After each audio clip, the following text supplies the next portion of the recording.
Lié directement à l'emploi, la faiblesse de beaucoup de gens en orthographe. Quel rapport? Eh bien, de plus en plus d'employeurs, ils font attention et ils éliminent beaucoup plus facilement les CV qui sont bourrés de fautes et la mode des textos n'a rien arrangé. À Lille, Sébastien Ambert et Gauthier Delobette.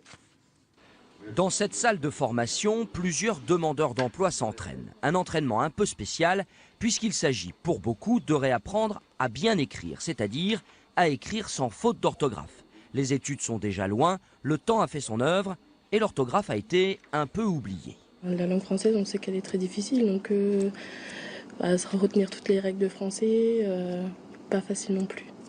Moi, personnellement, j'aime pas faire des erreurs, je me sens dévalorisée. Quand on n'écrit pas depuis quelques temps, on ne lit pas beaucoup, faut se remettre à niveau, quoi. Donc l'orthographe, c'est important, surtout pour passer un concours. Ici, les pseudo-élèves viennent donc réapprendre à bien conjuguer, à respecter les accords ou tout simplement à bien écrire les mots. Le but, ne pas faire de faute lors de la recherche d'un emploi. Les recruteurs sont toujours intéressés par l'orthographe et quel que soit le niveau, conçoivent mal effectivement qu'on puisse avoir des fautes dans les courriers qu'on peut réaliser. Exemple, dans ce cabinet de recrutement, ce CV a été reçu il y a quelques jours. On y trouve beaucoup de fautes d'orthographe. Pour les recruteurs, le choix est vite fait.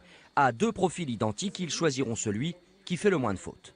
À compétences égales, sur un choix entre deux candidats, ils peuvent passer à côté du poste sur quelqu'un qui va avoir un niveau meilleur.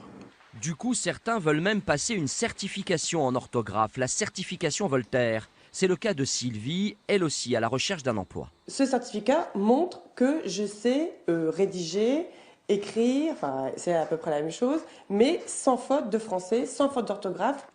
Oubliez alors les textos ou le langage SMS, l'orthographe est de retour.